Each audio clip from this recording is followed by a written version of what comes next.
morning, everybody. How you doing? My name is Michaelangelo Mangual. And I own a small business in the Canal District of Worcester, Massachusetts, and I'm gonna tell you my story. So I graduated in 2008 from North High. I was in not in the same exact school. You guys got a wonderful school here, but I was in the old school, and I remember thinking to myself, when will I be able to tell the people that came to speak to me my story? So I was sitting here, just as you guys, a student, and I remember all the teachers in the back just telling me all these life lessons. I remember shoving it off and going, nah, that's not gonna do me good. They're not from where I'm from. They don't know about what type of lifestyle I live or who my friends are. And the reason why I want to talk to you guys about my friends is because I didn't choose my friends. The area I grew up in gave my friends to me. So with that being said, I grew up off of Shrewsbury Street. 1997, my mom bought a house. We lived there until 2012. I grew up on Shrewsbury Street, the Plumley Village, the Providence Street, Grafton Hill, Vernon Hill area, and I wasn't too fond of those children around there. I didn't make good friends, but I had to keep them, or I'd have to fight all the time, or just keep running, right? So finally, this thing hits me. Let me just join them like that. I won't have to fight them every day. And I remember this one man in my life, my Uncle George, he had owned a barbershop, and he used to tell me, you're around the wrong group of kids, stay off the streets, become a career man, find yourself, don't lose yourself in these streets. And I just remember telling him, they're all I got. They're the only ones that are relatable to me. At the time, the teachers couldn't relate to me. At the time, my uncle owned a business, he was doing well, he couldn't relate to me. Me and my mother and my brother were struggling. So, like you guys, I thought I knew everything. And boy, do I wish now, the things I know, the wisdom and the knowledge I have, I knew then, because I would have changed my life early. I would have made better decisions off rip. So this is me, graduating actually from North High. And I never thought I would.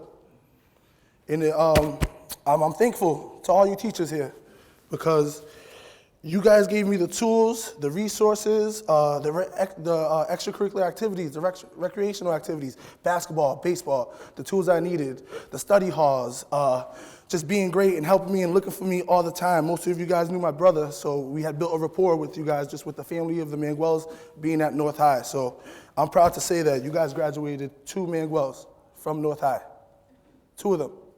We're the first of our family, immediate family, to graduate from high school. Yet we're also the first to attend college, and I'm the first business owner besides my uncle to own a business in my family.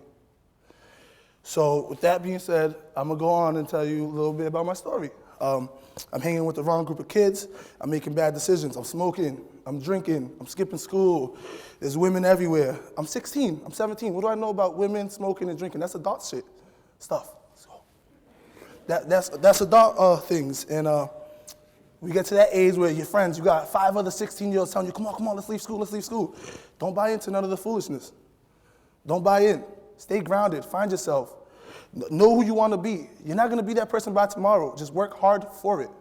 Stay dedicated to yourself, strive for greatness for yourself, and work as hard as you can for yourself. So the topic of today is self-justice, my title. And self-justice is to perform as one is able to for themselves. So the mentor came in my life, my uncle, and he said, listen, I'm gonna pay you some extra dollars if you stay off the streets and you sweep the shop. So I went to the barbershop after school instead of going to smoke, going to drink, going to gangbang and do this. And I mean, we were fighting kids from the other side of the city just because they had a certain pair of jeans on. A certain pair of jeans. They had Adidas sweatpants on, so we couldn't mess with them. We couldn't befriend them. And if I did befriend them, this side would feel a certain way about that. It's nonsense. Now, if you stay off the streets can't have they can't have a say in your life if you're not in the streets. So for all you kids in the streets right now, I'm gonna tell you a little bit about myself, how I received self-justice while going for self. It wasn't a selfish act, because I still love my friends. I still have some of the friends that I grew up with at North High. You know, they come to my house, they come to the barbershop, they get haircuts. You know, we built rapport, some of our children see each other. It's all love, but between 2004 and 2010, my life was crazy. And I know a lot of you guys are going through similar things right now, because the inner city street kids in Worcester right now are out of this world. But you're not alone. You're not the first one to go through it.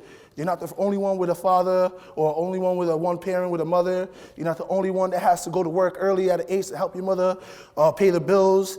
We had no car. I wore the same clothes a lot. I fought depression. I had 2 heart surgeries. I was going through a lot at a young age. I didn't know what was right, what was wrong, and my friends to me were right at the time. So when I changed my life, I decided to go to barbering school. I said, let me invest in myself. My uncle owns a business. Let me get off the streets and become a working man. While I was in barbering school, I lost a lot of friends because now I can't put the work I need to put in the streets. Did they stop looking for me? Yeah, they stopped looking for me. Why? Because I couldn't help them. I wasn't a necessity to them anymore. They didn't need me at their hip. I wasn't an enforcer. I wasn't putting in the work. I wasn't selling drugs. I wasn't buying guns. What was I doing? I was working at a family business, staying off the streets. Still, I chilled with them. I hang with them when I could because they're all I know my whole life. For 15 years, these were the same kids that I knew. We slept over. We knew each other's parents. We called each other's brothers. So a thing happens in my life, my son Caleb, changed my life tremendously. I was still chilling in the streets a little. I was still losing myself. I was lost. I don't know what was right or wrong at the time. I'm 20 years old, and I got this young lady pregnant, and this is my fiance now. We've been together 5 years. She's an amazing woman, and her and my son solely saved my life. They saved my life. At the time, I was still running the streets, and I found myself leaving my son at home with my wife, going to the bar and drinking and going to smoke, and I found myself losing myself even with the family. And I was still in connection with some of the kids on the streets, and it hurt me to see that some of them were going to jail. Some of them were getting killed. I lost a friend, Javier Santiago, rest in peace, but he was a good friend of mine. He grew up in my home. My little brother's best friend his whole life. And I knew his family, and that's where it hit home a little more. It was like, wow, now we're going to jail. We're just smoking and drinking, and we're being killed. That's scary. Anybody would want to run, but in the streets, when you run, you look fake. You wasn't real in the beginning. You wasn't real from the jump. So they look at you like if you're an outsider now as well. But they understood, because none of them want to lose their lives either. So it got to a point where I went to barber school. I became the youngest master barber in Massachusetts till this day. I got my barbering license at 19. When I passed my test in Boston, the lady said, I would like to congratulate you. And I said, for what? I passed? And she said, yes, not only that, but you are the youngest master barber in the state of Massachusetts. Youngest. You never get an award for being the youngest thug in Massachusetts. Never will you get an award for that. So now I own a business in the Canal District. And I cut hair. I cut most of my friends I grew up with. I cut kids from the other side. We're 25 years old now, and we understand, wow, that was just petty stuff that we didn't know about. We didn't have the right father figures. We didn't have the right role models, but what we did have was the right resources the mayor gave us. I love you. I love you back there. I'm talking to you. And you got to take everything in the teachers are telling you guys. They're telling you for a reason. One, they're older than us. They have a lot more wisdom and knowledge than us, and they've been there before. So now if you don't want to listen to them, please listen to me. I was in these seats 6 years ago. I was getting a speech by a man I didn't know that I couldn't relate to. For me, I would love to be sitting in a seat right now and have a man like this come back in 2008 and have talked to me, because maybe he could have changed my life around earlier. Because most guest speakers that come up here are not going to be able to relate to you guys. They're going to give you some knowledge, you're going to be able to take from it, and you're going to be able to change your life. But what I'm telling you is this, I was the same kid right here. Same kid going through the same problems you teenagers are going through right now. And look where I'm at, Canal District. I'm the second Latin business in Canal District. That does me justice. That feels good. So the topic I just talked about was my story of me leaving the streets and getting self-justice, being able to perform as one is able to for themselves. It's a selfish act, or it seems like that. Some of your family and friends won't understand, but I'm on my way to a house right now. I own a 1,400 square business. Me and my wife are happier than ever. My son is 4 years old. He's playing t-ball. And I'm from the same community you guys are from. And now I put myself in a position after self-justice to be able to give back. So what I did, I sponsored a T-ball team. My son was 2 years old. He wasn't old enough to play. I said, how much is a sponsor package? They said $450. I said, here you go. My son's playing. These 12 kids changed my life even more. I got more invested. I said, you know, it's not always about the money because I'm not in a position to always give out money. I don't own my house yet, so it's not a tax write-off. So the money coming out is not coming back in. You guys got to be aware of this, for real. This is big. So I learned that maybe I could I don't have to give back. When you give back, it's not always about a dollar. Sometimes it's just about timing. I understood that my uncle never gave me anything money-wise. He gave me talks. And those talks, I felt like he was my role model. He became a mentor to me. So what have I done? I told myself, when I don't have the money, I'm going to volunteer myself in 2 or 3 hours a week to other programs, the St. Paris, Friendly House, Biddy Basketball, Youth Basketball Team. I coach both basketball teams, grades 3 to 5 and 7 to 9. All it is an hour a week of practice, an hour a week of game. That's it. So with that being said, I was also able to connect. I was cutting a gentleman's hair. He was actually a doctor. Now, being a barber, you get to build these rapport with your clientele. You get to know each other. And a lot of times, I'm like a psychiatrist. These dudes want to come to me and talk to me about everything. Their next endeavors in life, what's happening with the wife, the children, their next power move, where they like to eat and go for lunch, whatever it is. And there's this one dude in my chair, and he says, Mike, you have a real big space here. I would like to know if me and some doctors could volunteer and put you in a program, and the program is called the Barbershop Health Network, BHN. Boom, and we came up with Doc in the Shop.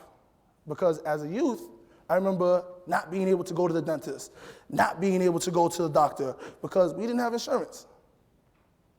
And it's scary not being able to know if you're healthy or not, because if you're not healthy, you can't take care of yourself. And if you can't take care of yourself, someone's gonna have to stop taking care of themselves and help you out. And then the chain is a revolving door. Everybody falls off. So I thought it'd be cool to have all my clients in the shop. We made a bunch of flyers, and we said we're gonna throw them around the city and let anybody, you don't even have to come in my shop and get a haircut. What you can come in my shop and do is get this: your glucose meter reading, blood pressure reading, carbon monoxide reading. Also, they gave free flu shots out, different type of vaccines. The bus came to the shop where it was a library where the kids could receive books. And the point to that is this: you can't be from the community, get rich and leave. That's not the point. Because if we all make it out of here, because I made it. If we all make it out of here and leave, who's gonna take care of these children? Who's gonna take care of your future babies, your little sisters, your little brothers? Nobody. Nobody cares about the inner city of Worcester like people think they do. Because not everybody that's caring about it is from the inner city of Worcester. I'm from the inner city streets of Worcester. And I'm at this stadium right now, talking to you guys, letting you know my life story. I went for self-justice, and now I'm successful. And I'm able to be from this community and give back. Thank you, everybody. Thank you so much.